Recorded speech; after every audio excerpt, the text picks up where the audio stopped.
This week on the Crisis Conflict Emergency Management Podcast. I mean, to say that we're living in odd times is, I think, a little bit cliche at this point, and just sort of the reality.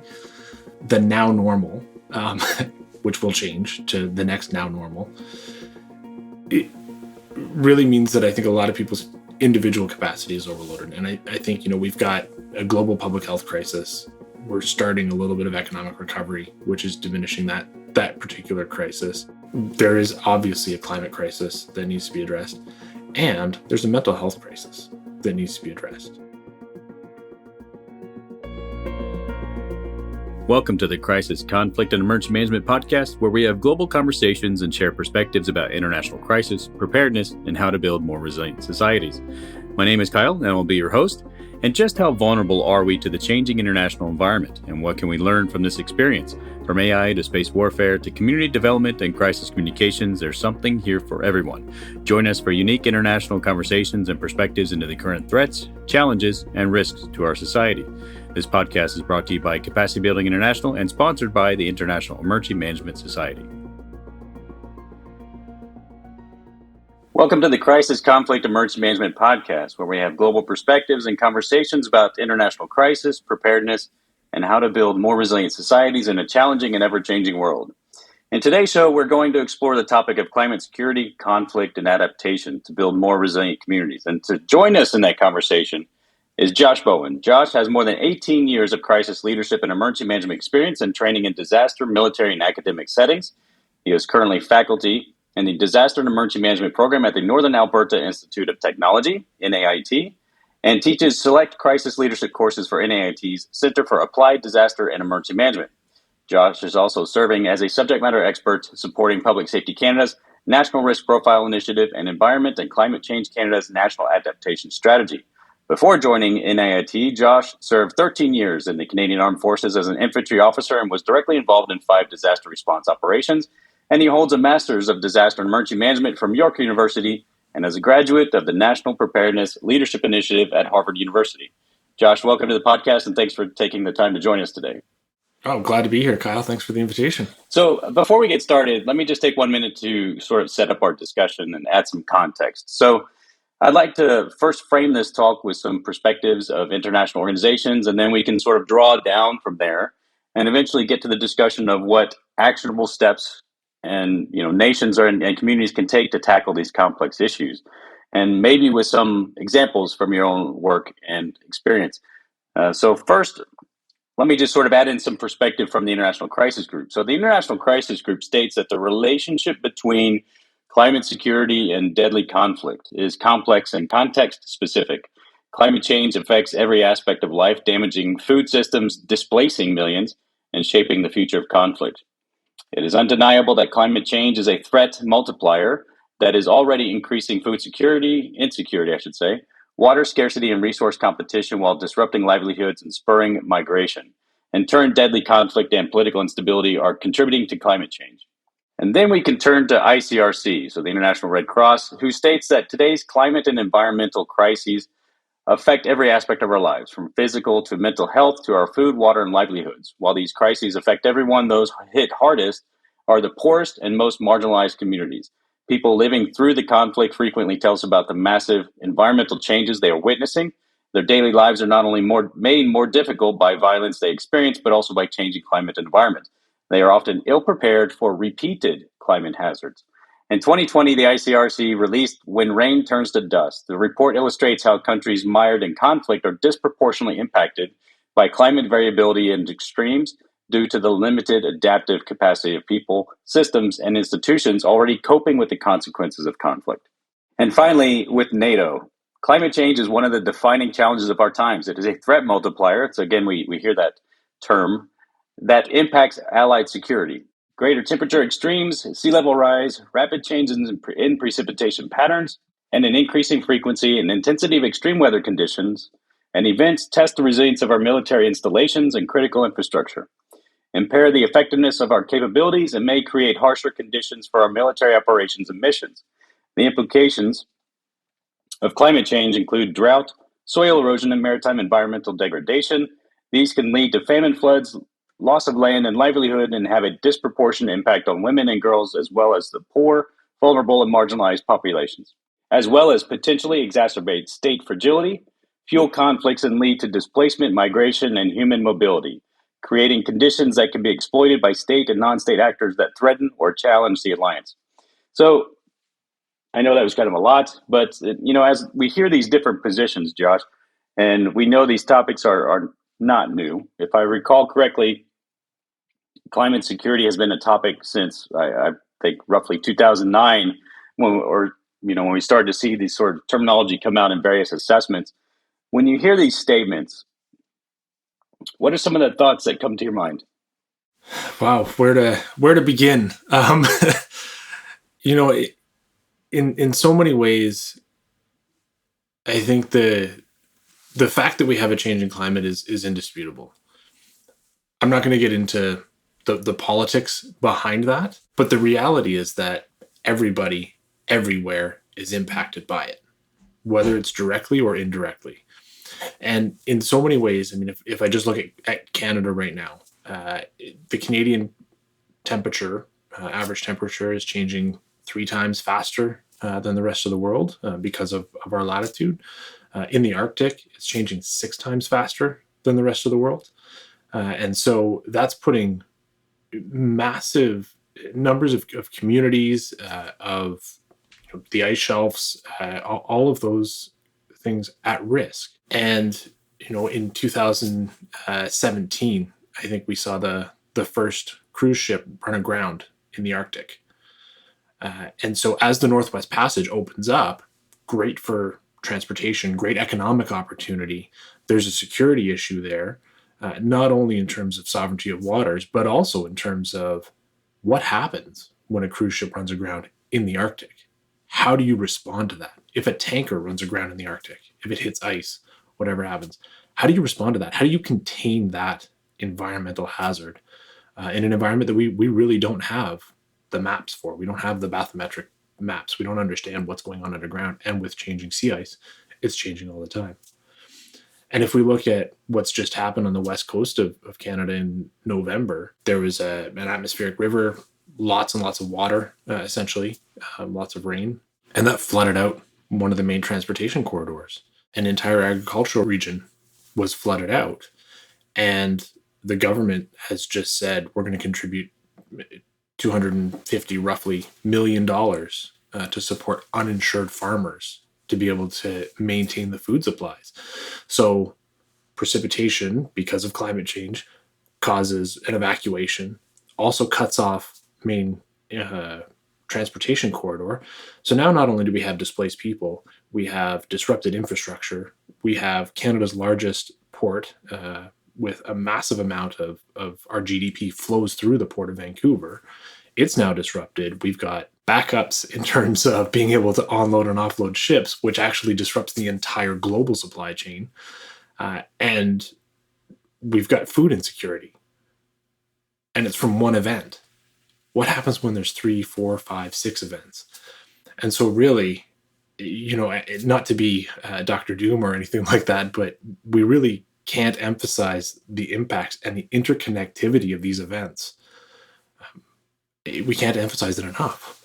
Yeah, that was actually some terminology I saw when I was reading through some of these documents, which was really interesting in terms of societies, especially from the ICRC perspective, is that societies are often ill prepared for repeated climate hazards and events. And so it's this compound effect, which I think we're not really sort of getting ready for. Some of the work that we're doing at Capacity Building National and supporting the International Emergency Management Society is on some EU projects, and it's really extreme wildfire events now. So now it's not just a version of just wildfire. It's the amplification of it. It's the threat multiplier language that we see.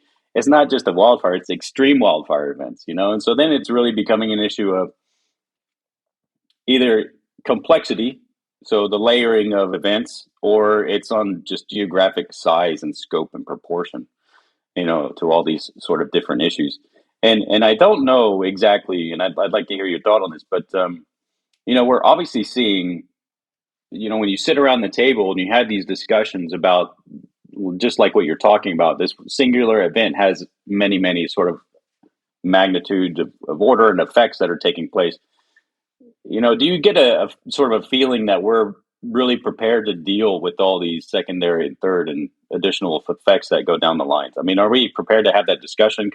Because it seems like, and I'm just sort of speculating right now, but it seems like we see the effects, we see these knock on effects, and then at the end of the day, it's, well, this is going to be $200 billion, or this is going to be some massive investment. I mean, are we cognizant of the impacts that are coming? I think in the inner circles of emergency managers, we're aware, and we're set. We know that this is going to happen. In terms of broader society, I don't know. If we think back, way back, 10 years ago in April 2020, it certainly feels like 10 years. The question was, okay, we've got a pandemic, we're dealing with it. And then somebody put their hand up and said, what happens when we have a flood or a fire? And so my team at NAIT pulled together a bunch of emergency social services people to talk about that. Now you know that we're going into flood and fire season. How do we run an evacuation center and a reception center with COVID? Because back in April, we didn't know what we know now. And I would argue now we don't know enough to be able to make these decisions effectively. But we didn't know enough to be able to say, this is how you safely run a reception center for a community that's just been evacuated. How do you keep the population that's just been evacuated safe? How do you keep the population that's receiving that community safe? And so we don't need to look at these mega fires, and we don't need to look at massive floods. We can look at small instances, small events that have one extra factor layered on. And now what does that mean? And so the second and third order effects of that are huge, right? Back to the example of that flood. National supply lines disrupted, international supply lines impacted, food supply massively disrupted, lots of people displaced. And that's in one very small part of the world. What happens if something like that happens in Central Europe and we've got massive population density? How are we going to be able to support those kinds of things and those kinds of knock-on impacts? Do you get the feeling that when you're having these discussions that there's that again, that layer of complexity? How many, in your experience, like how many layers can we go through before we just sort of like, okay, this is the maximum amount? Like, okay, there's this one, there's the incident, there's this event that's occurred, the ship has run aground, it's this, okay, now we have a supply chain issue, now we got an environmental issue. Anything beyond that, it's like we're getting into sort of like maximum use of resources and preparedness. Well, I think this is where having, processes to actually look at problems and to break them down into component parts and say, if we do this, what is the next step, right?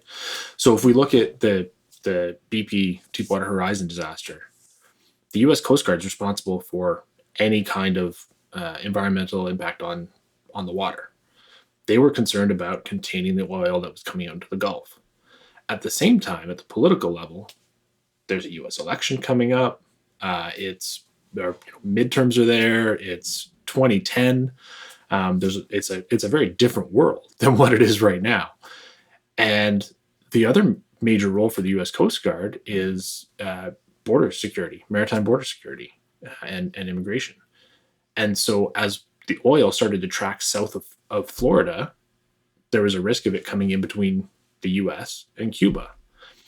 And because of a bunch of rules, the U.S. Coast Guard would have to have more cutters in between the U.S. and Cuba, which means they would be interdicting more people leaving Cuba to come to the U.S. And the only place to take them back, to return them to Cuba at the time, was Guantanamo Bay. Now, you try telling the American people in 2010 that, don't worry, we're taking them to the nice side of Guantanamo Bay. It didn't exist. There was no formal relations. And then from an economic and from a political perspective, BP was accountable. And they had to bear the financial burden for actually doing the cleanup. And yet they couldn't be made to be the bad guy, because something like 75% of British pensions were invested in BP. And so if BP goes bankrupt, you bankrupt an entire nation in terms of their pensioners. And so how do we look at those complex issues and say, right, who are the stakeholders? How do we map that out? How do we reach out and say, if we do this, then what? What's the next impact? And what's the one beyond that? And I think if we can reasonably get to a point where we're saying, who are all the stakeholders that are involved? What are the potential impacts to them of the decisions? And what's the next thing that happens? If we can get to that, we'll be far better off in terms of actually understanding and dealing with the complexity that we're seeing. And how much do you think that has changed over the last 10 years, right? So, as the complexities have increased, obviously that mapping has dramatically increased as well. And it's sort of come to a point where we're beginning to tax the system quite dramatically. How much have you seen this change over the last decade? I think there's a few things that change, and I mean, I can speak to the Canadian experience. From about 2000 to 2010, roughly, the military was called on to support natural disasters in Canada a handful of times. From 2010 to 2020, 21, it was called almost 30 times to be able to respond. It was a massive increase. And that's because we don't necessarily have the civilian capability to deploy like a military does. I mean, a military is designed to go somewhere with no supports, sustain itself, communicate, and move, right? And that's really what it's designed to do to achieve other national strategic effects. So in a domestic disaster, the military's got a great capability. What we've started to see here in Canada is the provinces building out their own capabilities. And a lot of that is coming saying, we're going to provide funding to different regions. Municipalities, or they're going to get volunteers to come in, they're going to train, they're going to build an incident management team that can then go and support neighboring communities, which is fantastic.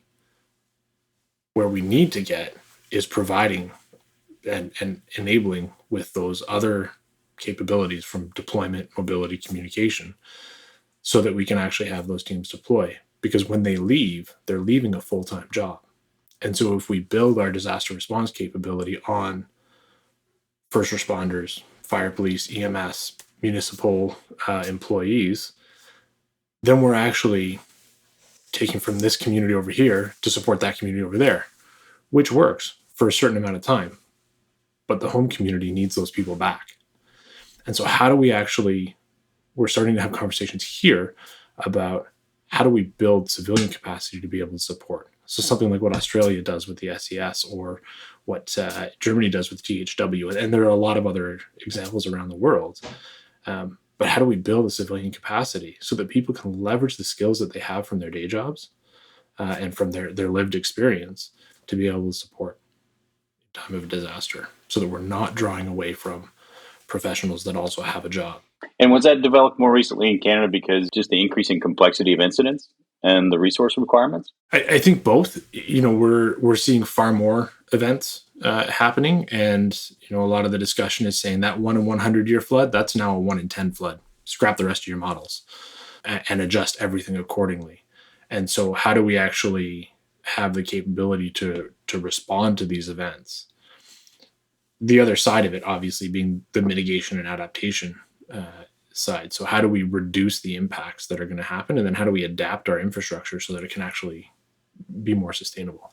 Maybe we need to say that beautiful home you want to build on that lowland right by the river with the beautiful view, maybe we're not going to allow that because we know it's going to flood. Maybe not this year, maybe not next year, but it's going to flood. Yeah, that requires quite a cultural change, right? And a lot of community engagement, and I think there's going to be a lot of pressure sort of on the communities as well to allow for investment and development in these beautiful low-lying flood areas, right? So what is some of the keys, or what are some of the issues that you've seen come up in sort of these community areas for advocating for, a change in, say, culture, preparedness culture, or policy with regards to these topics? Yeah, to say that we're living in odd times is, I think, a little bit cliche at this point, and just sort of the reality.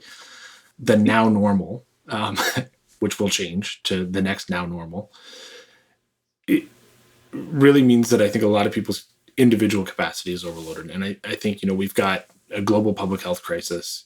We're starting a little bit of economic recovery, which is diminishing that particular crisis.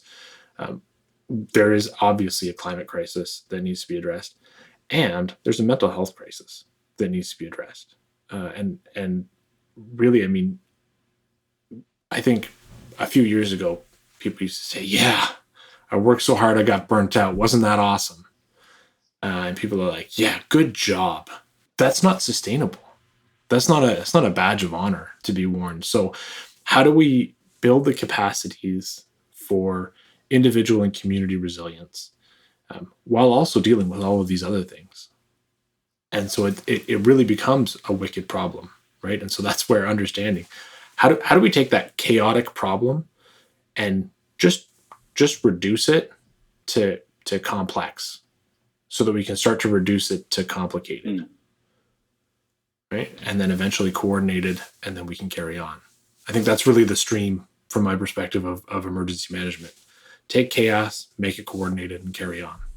Yeah, I like the way you phrase that, right? And because one of the challenges I've seen, at least working internationally, is like, there's a great degree and variance between individuals, say, community resilience and adaptability, the ability to adapt to different changing environments, at different, certain situations, changing climate issues. And it's all very, very complex in terms of trying to manage it, working with host nations, working with other governments to try and deal with these kind of issues, or dealing with the effects of these issues, and anywhere from terms of legislating, to policy development, to interagency cooperation. And it's all simply coming down to sort of this intangible, like you said, sort of, let's capture what's happening here. Let's try to actively or proactively manage the situation, get a really transparent as much as we can, a glimpse into this environment of what we're dealing with, and then just manage sort of one or two problems at a time, right? And then to scope it down to something, like you said, eventually to where we sort of can coordinate it. But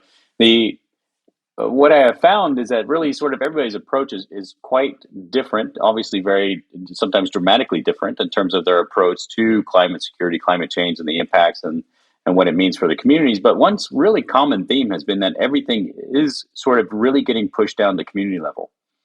At the end of the day, everything really is all disasters are local at the end of the day.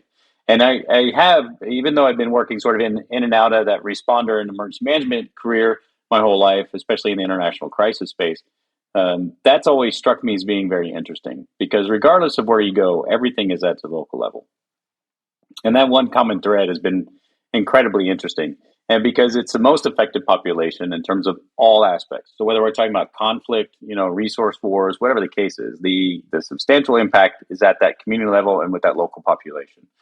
And so empowering the local community to be able to have better governance, to make better decisions, to be able to have the resources and capabilities to deal with these complex effects of disaster has been a key sort of theme that's been coming out of many international projects. What are some sort of takeaways or some examples, especially in your experience as maybe launching this new response initiative, or building out these capabilities in Canada? What are some things or lessons that you've seen in terms of community engagement and building community capacities? Well, I think, one of the things that we see everywhere, and I think this is sort of a universal, is something happens.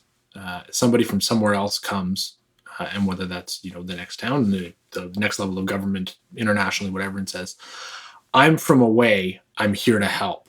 Do what I say." And so, really, the other thing that we know from the military experience, and aid NGOs is your local interpreters and cultural advisors, and your support team that's local knows what's going on, knows what the needs are, and knows how to get things done, and knows what's going to get you into trouble. And yet, when we have these disasters, so often somebody comes in and says, "I've got it. Don't worry. I'm here to fix the problem." So I think what we really need to do is start by listening, and it's not listening to be right. It's not listening to make your argument better. It's listening to understand what the needs are. And I think in so many different places we say, well, we're just going to give, we're going to teach these people ICS and then they're fine, or incident command system and then they're fine. And that's not it. I mean, there's a whole piece. So we need to really understand and engage with communities to identify what's the natural world look like here. How does that interact with the built world? How does the social world layer onto that? Right? Like if I look at my community, we're just off a major highway. We've got the river on the other side, and there's 2 roads that are in and out. And the average age in part of the community, the median age, is 69. And the first thought is, oh my gosh, this community, the median age is 69. Everybody's isolated. You need to get supports there right away if something happens. And then correlate with that with the bus routes. There's no buses in our community because they're not needed. Add in the median income, and you say, actually, there's 3.5 cars per person in that community. I'm being a little bit flippant, but like there's massive mobility. We don't need to prioritize the resources. Yet when we look at those single indicators and we say the median population is 69, we got to send all of our resources there. Maybe you don't, right? So we really need to understand the local context. And so that starts well ahead of the disaster happening, right? And engaging and saying, tell us about your community. I want to know more. And then when you do that at the municipal level, you can start aggregating that up to a regional level, to a provincial or state level, and then up even further than that, so that you can have that context. And then the other critical piece that's tied into that is sharing that information. I mean, gone are the days where it's like, this is my information and I'm going to hold it tight. And then when something happens, I'm going to be a hero and share it. At that point, it's too late, right? We need to have those understandings so that you're not saying 69, great, send everything there. Because you're only looking at that one metric that you've got. We need to have a little bit more open data as well. Yeah, that's true. I think that what I've sort of seen or have felt over the last few years is sort of emergency management or crisis management has turned more into advocates and, sort of getting ahead of these things rather than sort of being in this response mechanism, right? And so for many years, and just in my opinion, it's always been sort of really response oriented, right? So it's sort of heavily in that response field. So it's always there's the disaster, and then I'm going to respond, and I'm going to be a key part in this response. And then somebody comes in, and of course, there's the recovery, and then we move forward into mitigation and prevention and everything else that goes along with that. However, it seems like we have shifted somewhat, and I think in a good way. So it's shifted over towards we really need to advocate for people to think ahead.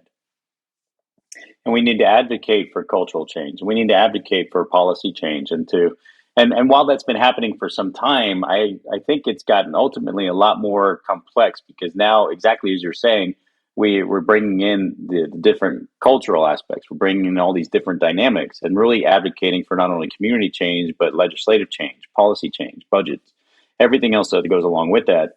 And, one thing that I found, at least working internationally, and I think cultural change is really the difficult thing, whether we talk about building a culture of preparedness, but I'm really talking about like community culture and these friction points and the obstacles that we face when we try and advocate for change.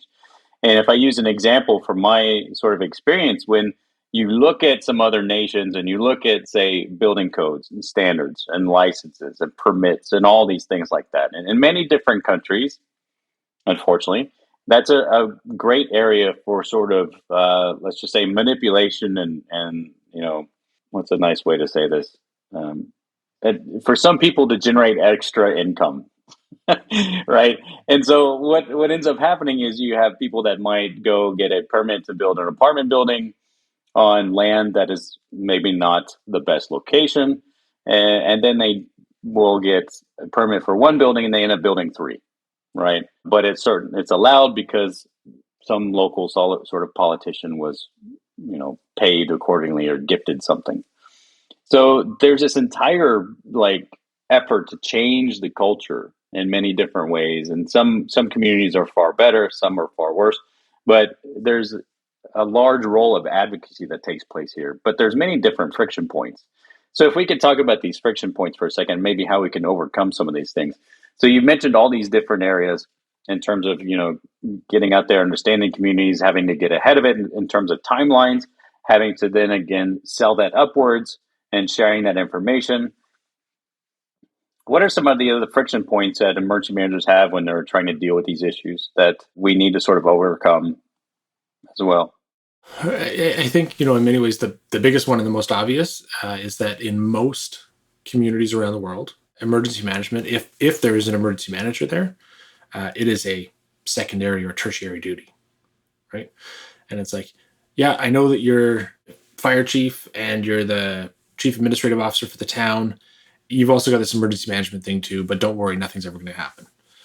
And so, in many ways, we need to continue down the road of advocating for the professionalization. And if we are able to carry on with that culture shift that you're talking about, and I think it's really, really prevalent, from emergency management is emergency response.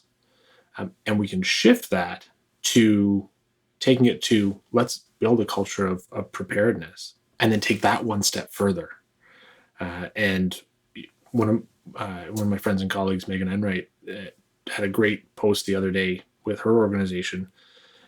And she was talking about we've shifted from a culture of preparedness to a culture of readiness. And so preparedness is I've got my 72-hour kit, I've got 96 hours worth of food and water. I'm ready if I need to go, or I'm prepared if something happens. Readiness is, right, how do I then use that? I've actually made sure that everything is ready to go. I know where my neighbors are. I know what capabilities they have. We've talked about it. We've had those conversations. And so when something does happen, we're actually ready to support each other and not just survive. And so if we're able to take that shift from emergency management as emergency response, shift that to let's build a culture of preparedness across all of our organizations and institutions and across society, and then actually shift that one step further to we are now ready. How do we push this forward? Then I think in many ways we'll actually be set up to be more resilient. In these communities that don't have emergency managers, how do we bridge that gap, right? And so when you don't have somebody that's that advocate in the community, how do we get around that? In some nations I've been to, of course, this position of emergency management doesn't exist. If it does exist, it's maybe highly centralized at a capital city government level, within and sort of embedded inside of a Ministry of Internal Affairs, and possibly even just sort of sidelined as a department or directorate or agency or whatever, because it's a necessary evil, but not necessarily empowered or funded to be able to do something. And so, not everything is negative in terms of emergency management. I mean, there's some very good programs out there. But what I have seen for the most case is sort of like what you're saying. It's not in every community.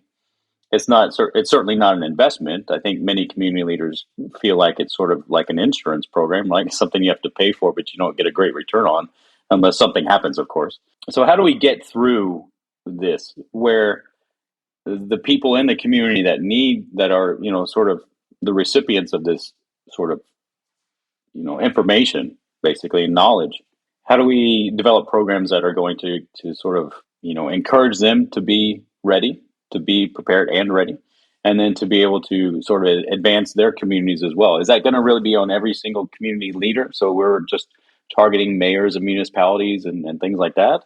Or are we really advocating for funded emergency management positions? What is your experience so far?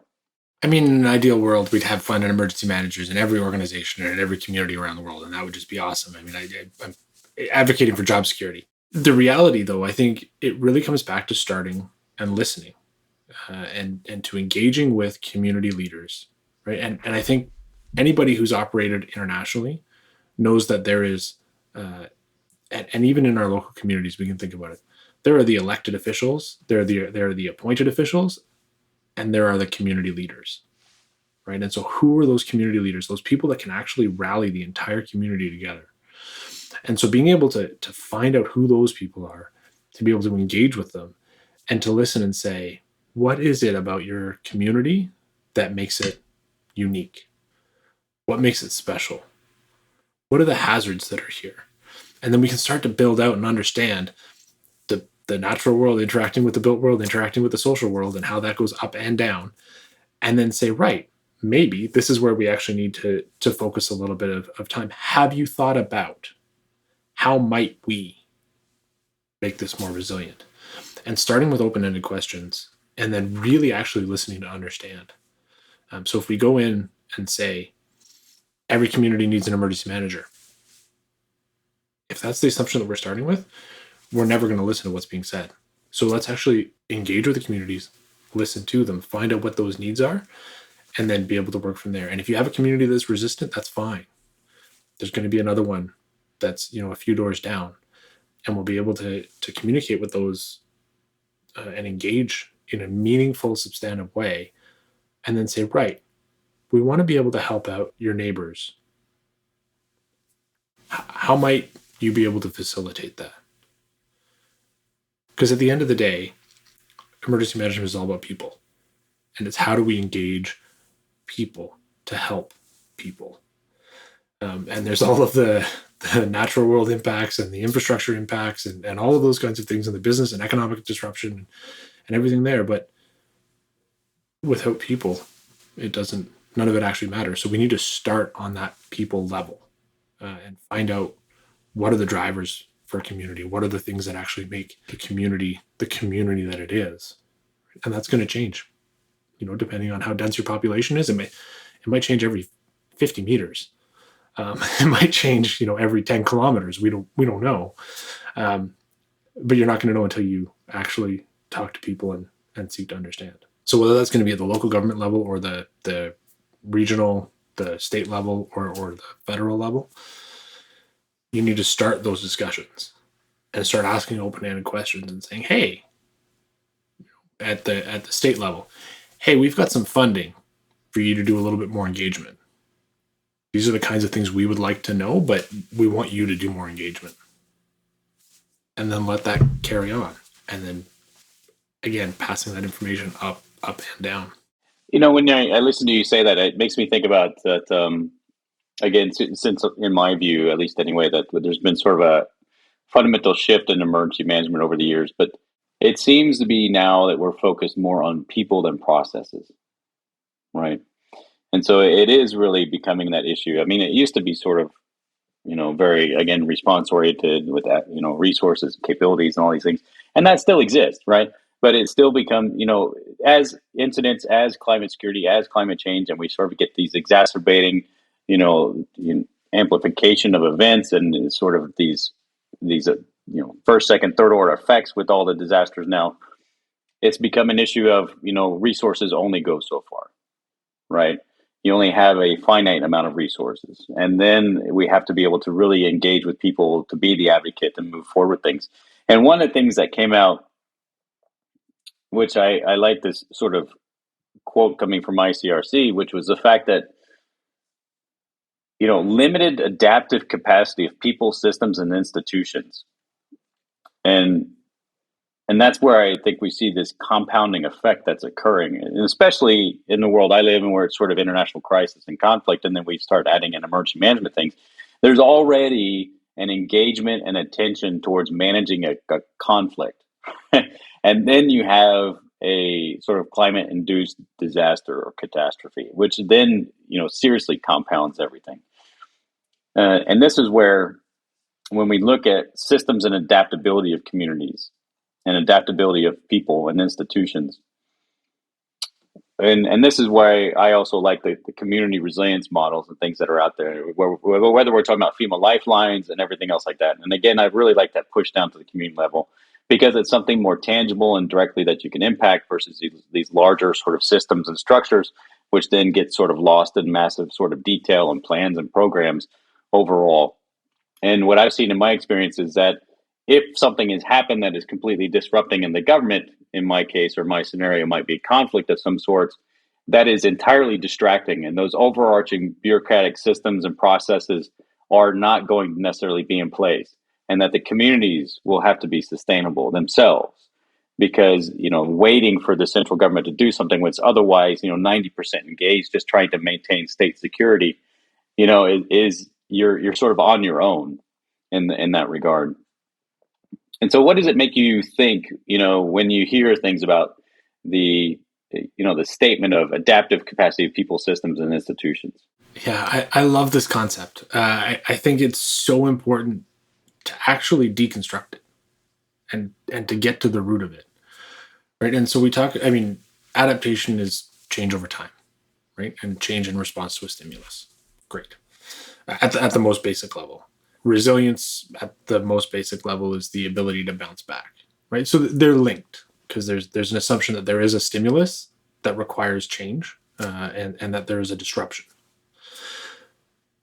The question I would ask though is, if COVID times aside, when was the last time you had a block party?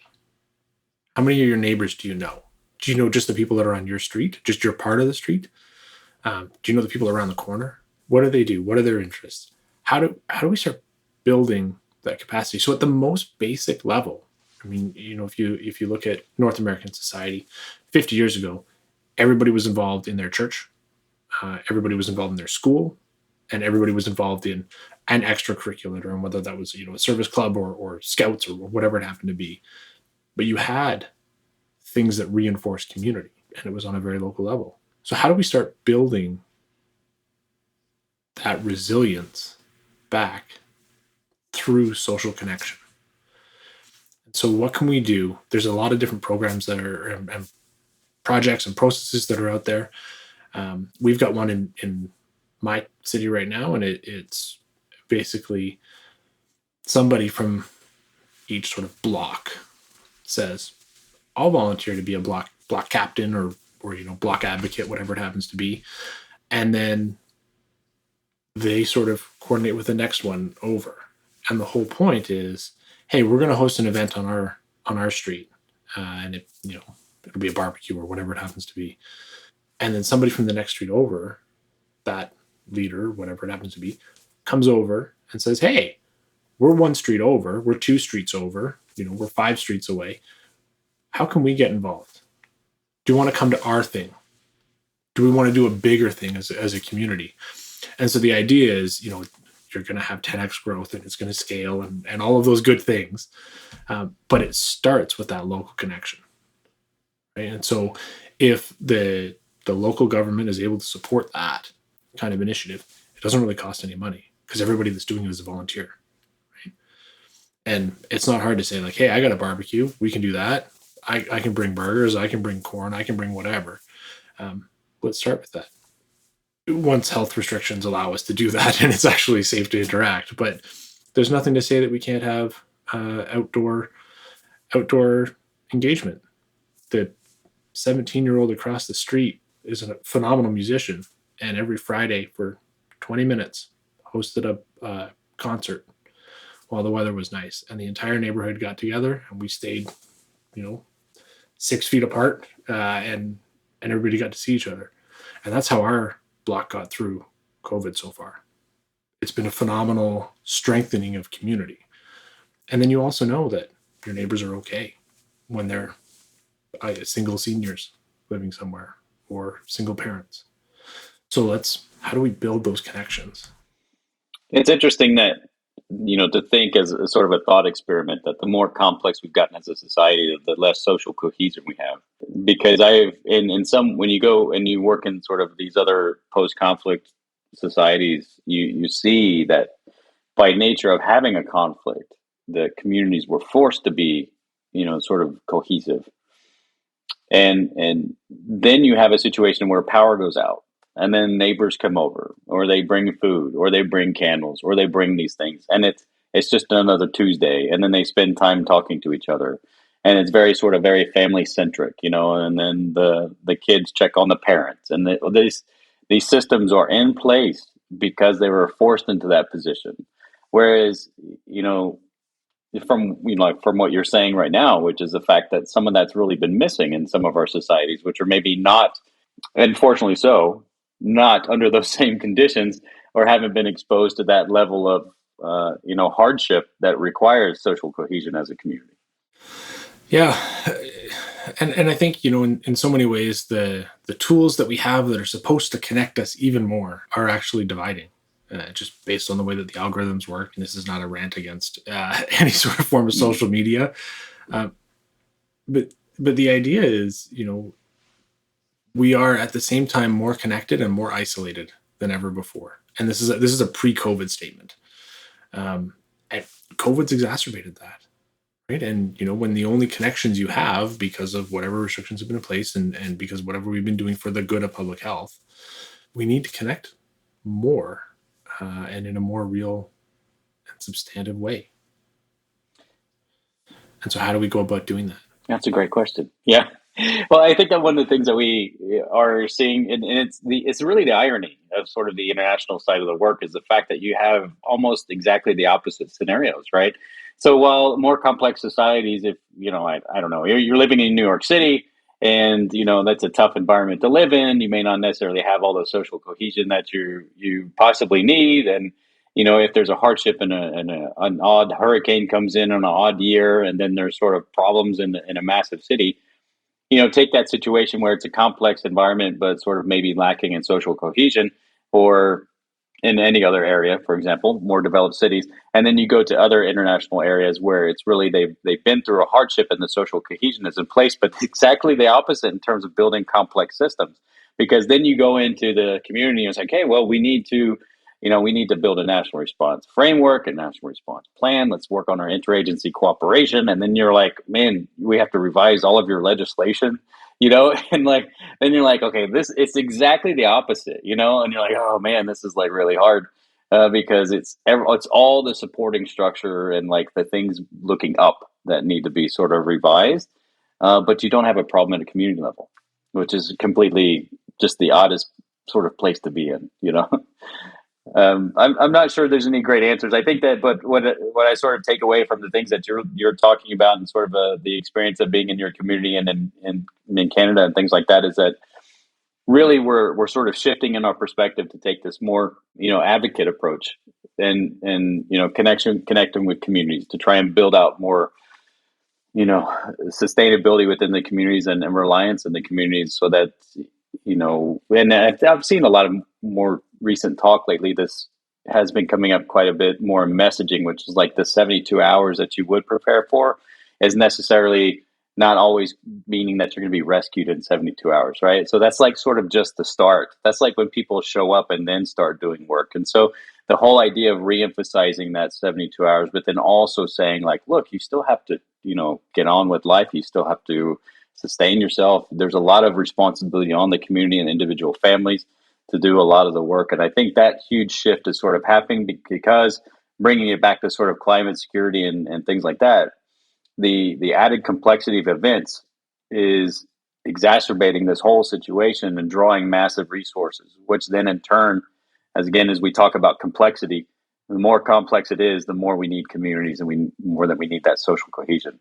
Absolutely. And, I think this is, sort of to bring it full circle, this is where a model like Germany's THW or Australia's SES actually reinforce that because they bring together volunteers to support the local community. There's a very, very small state level or national level infrastructure of a paid full-time cadre that actually supports these initiatives. And yet they're incredibly resilient.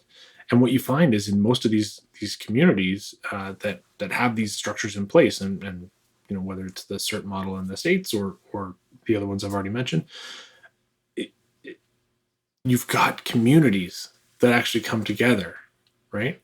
And they know, hey, the guy that lives 5 streets over, his name's Kyle. He's an emergency manager. He knows what to do. Let's go make sure he's okay so that we're all okay, right? And if we can build those kinds of tools, the actual cost infrastructure and the resource draw isn't significant, right? Because it's a very limited group of people that are actually there to coordinate and to be able to respond, to provide the infrastructure. There's a little bit of time for training that's required. There's a little bit of infrastructure in terms of providing people with hand tools and other skills and things like that. And then it's the community supporting the community. The one piece that's missing is we need legislation that protects people's jobs when they go to actually respond. So if you and I were both members of one of these teams and we were like, hey, boss, something's happened. I got to go help next doorville with this group. I'll be back in a week or 2 weeks. Boss is like, cool. Calls whoever they call it, the government, and the government's like, oh, yeah. Josh and Kyle went off to go help next doorville. Like, you're covered.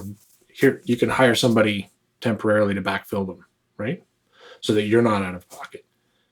And that's a far more effective use of financial resources and personnel and people in the community than saying, you just had a major disaster. We're going to give you $250,000 of bailout money, $250 million of bailout money. If we could actually support it that way, we will have more connected communities, far more resilient. They'll be adaptive. We'll have a more resilient economy and the ability to bounce back quicker. And I think, in the hope is that we will have a far more civil society. Yeah, I do too. I think that there's a lot to learn from different international models and to look at what people are doing specifically. And THW in Germany is a very, very German model, right? So it is sort of it makes sense for Germany. You know what I mean? But I think that doesn't mean that we can't learn from that experience. And so there's lots of great programs out there that I think that we should explore and share, because we don't always have the answers. So I think that's a really great idea. So Josh, thanks a lot for just sort of joining and having a quick discussion sort of about, climate security and sort of impacts and engaging communities and what it means for communities, and helping to come up with some ideas about how we can sort of re-engage and build social cohesion. I think that's going to be extremely important moving forward in the future with all these different complexities that we're dealing with. If anybody wants to get in touch with you, how can they reach you? What's the best way? I'm on LinkedIn and on Twitter, and I'm sure you can share that with the community. But at Josh S. Bowen on Twitter, and then LinkedIn, just Josh Bowen, and you'll find me there. Okay, great. All right, thank you so much. Thanks for your time, and it was great having you on the podcast. And we'll be in touch. Awesome. Thank you so much, Kyle. This podcast is brought to you in partnership between Capacity Building International and the International Emergency Management Society. You can join teams today at tiems.info. That's tiems.info. And also sign up for the International Emergency Management newsletter by CBI at capacitybuildingint.com. Is there a topic you would like to hear about? Or are you a functional expert and want to be featured on our show? If so, reach out to us at info@capacitybuildingint.com and let us know. Thanks again for listening, and see you next time.